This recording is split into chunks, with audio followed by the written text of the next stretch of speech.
Several news outlets are reporting that the US is officially unable to defend itself against an alien invasion. And while that is a very catchy headline, it's also the definition of hyperbole. But other news outlets are reporting that the DoD's response to UFOs is uncoordinated and has major deficiencies. But those articles are also slightly misleading. But I think they've all missed some of the most important details related to the Department of Defense's Inspector General's recently released evaluation of the DoD's action regarding UAPs. This unclassified report boldly states that the DoD does not have a comprehensive, coordinated approach to address UAP.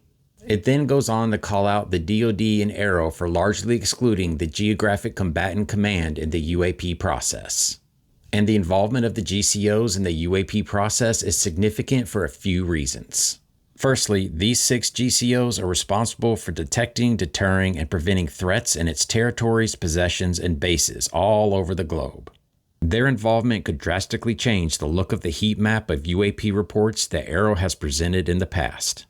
So their involvement could show us exactly how global the UFO phenomenon truly is. Secondly, what I think may be even more critical to understanding the UFO situation is the fact that the Space Command is considered the 7th GCO.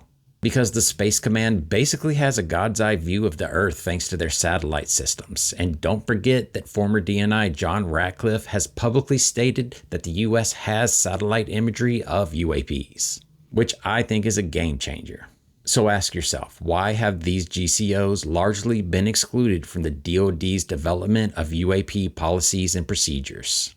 And how come Kirkpatrick painted a much different picture of AARO's relationship with the GCOs when he testified before the Senate and he said, my relationship with the commands are very good. I just came back from sitting down with General Van Herk and all the J staff out at Northcom a couple weeks ago, talking through exactly what we need to do to help them get their arms around this. That sounds like a completely opposite description than the largely excluded comment that was made in the DOD IG report. So it sounds like either Kirkpatrick is lying or the Department of Defense Inspector General is lying. But if we dig just a little bit deeper, there might be another explanation for this discrepancy. According to the scope and methodology section, this evaluation took over 2 years to conduct. And Kirkpatrick's comments to the Senate in April of 23 took place near the end of the IG's evaluation, which spanned from May 21 to June 23. So it's reasonable to assume the information that the DOD IG collected on AARO's efforts was outdated by the time that they made their assessment. And that scenario is backed up by Ronald Moultrie's comments to the DOD IG in response to his recommendation that AARO should provide a DOD-wide policy on UAP reporting.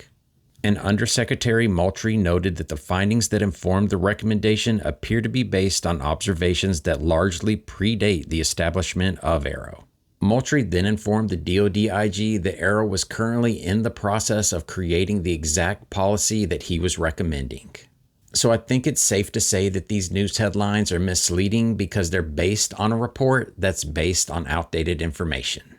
And what I think the authors of these articles should have highlighted is the fact that the DOD IG report states that they interviewed non-US government personnel considered subject matter experts on UAP. So I want to know who the DOD IG thinks the UAP experts are and what qualifies them to be considered a UAP subject matter expert. If you have a guess who the UAP experts are, throw their name in the comments. Thanks for watching.